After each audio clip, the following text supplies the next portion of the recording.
So I think the first thing is about addressing the fear.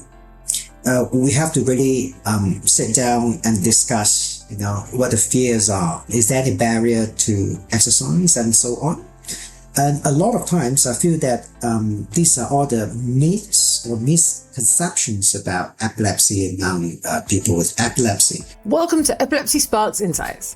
I'm your host, Tori Robinson, and here we talk with specialist clinicians and researchers to spark improved understandings of the epilepsies worldwide. If you're new here, please subscribe so that you don't miss future conversations, and let's get into today's episode. Today, I'm joined by consultant neurologist Dr. Ching Soong Khoo. In this episode, we focus on obesity in people with an epilepsy, why it's so common, why it's often overlooked, and what research shows about physical activity, mobility, and quality of life. So why is obesity such an important but kind of generally overlooked issue for people with an epilepsy? It is long known that people with epilepsy have a 2-fold to 5-fold risk of developing comorbidities compared with those without epilepsy. Obesity is increasingly recognized as a significant comorbidity among people with epilepsy. The relationship between epilepsy and obesity is complex and bidirectional. This aspect is often overlooked during our day-to-day practice as we are so much focused on seizure control. Understanding obesity among them is crucial so that we can adopt an integrated approach in the management of epilepsy. And why should people be looking at that at the same time? And is it clinicians who should be looking at it, or people with an epilepsy as well, or both? Obesity is such a global issue nowadays. We should always look at our weight, both the patients, and I would say probably three parties: the patients, the caregivers, and the clinicians. Well, it affects quality of life as well, doesn't it? I think it's very easy for us all to put on weight slowly. And I'm speaking from experience here, and then you get to a certain stage and you're like, oh my God. And you have the aches, the pains, the potentially stigma, the increases in risks of cancers and everything like that. It also serves as a reminder for me, myself, to always look at me as a clinician, because when we talk about weight management, we must look convincing. Yeah, I can't be overweight or obese while talking about the obesity issue. The rules apply to all of us to improve health, right? Precisely. I think as a clinician, we should set as an example, to the patients and the caregivers. Tell us about your most recent paper about the high prevalence of obesity in people with an epilepsy. And can you share some statistics about that as well, please? Sure. Thank you for picking this manuscript, which is just fresh out of the oven.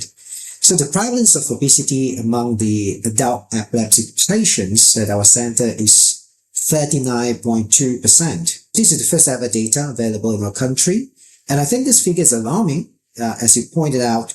If we were to compare to the prevalence of obesity in the general adult population in Malaysia, which stands at about 21.8%, so the prevalence of the obese patients is alarming, 39.2%. If you compare to the other Asian countries, the rates have been reported between 20 and 49%. It's a global issue that we all need to challenge. You also looked at, I believe, physical activity levels and kind of to compare, see if there's a correlation. We observe a lack of vigorous physical activity in the obese group. They commute less via active transportation, and they prefer light to intense activities compared to those non-obese. We are also interested in the 6-minute walk test. And it's found that the mean 6-minute walk distance in the obese group is about 322 meters. And for your information, a healthy adult is expected to achieve between 400 and 700 meters. So they walk less. Do you find out the reasons why for this, or this is just identifying the patterns? Well, there are reasons to it. We also assess this in different ways. So one of the things is actually to score them according to their activity. So we find out that the majority actually prefer light activities. So when something like moderate to intense activities, we find that they are not so interested. And in fact, they actually score 0. So they don't prefer to moderate to intense activities. There can be many reasons for that as well. Maybe that's another paper, but it's not. I think some people presume it's laziness that people don't exercise, but the reasons can be far deeper than that. That's right. So I think this is something that I hope in the future we can have a sub-study.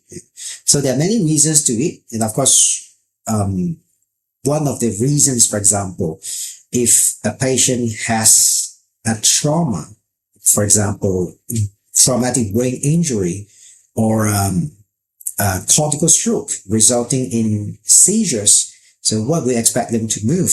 They will probably, be bedridden, or, moving less compared to those without a cortical stroke or a traumatic brain injury. Makes perfect sense. And I think it's the same if you're depressed, which many people with an epilepsy are. It can be so much harder just to not even go for a walk, sometimes to leave the house. So there can be many factors coming into why a person actually not just exercises less, but also eats differently. And it's the food that actually contributes more to a person's weight than the exercise. So heaps of people with an epilepsy, and this will go for their caregivers often as well, can really worry about exercising. They think, oh my goodness, am I going to have a seizure when this happens? Am I going to get too stressed? Or is the sport that I like to do, is it quite extreme and maybe I shouldn't do it? What do you say to somebody who wants to become more active but is nervous about doing it? So I think the first thing is about addressing the fear. We have to really sit down and discuss, what the fears are. Is there any barrier to exercise and so on? And a lot of times I feel that these are all the myths or misconceptions about epilepsy among people with epilepsy. One of the ways we can overcome this is actually to refer to a special report which was published by the ILAE, Task Force on Sports in Epilepsy, in 2016, which actually offers very clear guidance concerning participation of people with epilepsy in sports activities. So having such a handout explaining what they can or cannot do is helpful. And I think that would be very helpful also for any patients or caregivers that are interested in reading it. Just have a look. And the link to that is below this recording or on the website as well. What about tips for altering one's diet? Because again, diet is the main cause of obesity in those who are obese. We can't look at just changing exercise patterns. What about the food that we consume? That's a good question. We should avoid a food that is rich in high calorie, high carbohydrate. As you know, you're probably aware that one of the ways to control seizures through a ketogenic diet. So meaning that low sugar is always good. And we all know low sugar is always good for your brain health in general, regardless of, any neurological disorders. So I think this is one of the ways probably one of the easiest ways to overcome this problem. And I think because of the mechanism of epilepsy, a lot of people actually tend to, binge food.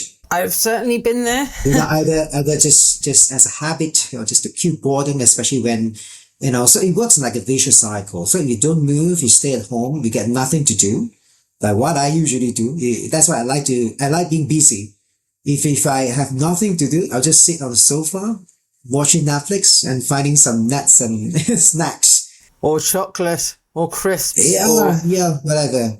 Like for me, I have a sweet tooth, so I have to control myself. So I think sometimes some patients with epilepsy probably do not have this mechanism to control, the food binging desire. So it can be very dangerous. So it's like a vicious cycle. You don't move, you don't exercise, and you keep eating, and that's how. And then you feel worse, you feel more depressed, you feel more self-conscious, and then, I'll eat some more. The factors together. Thank you so much to Ching Soong for sharing his insights. In this episode, we focused on why obesity in people with an epilepsy is so common, why it's often overlooked, and what the research tells us about physical activity and health. In the next episode, we'll continue our conversation by focusing on what can actually help, including safe exercise, diet, and multidisciplinary care.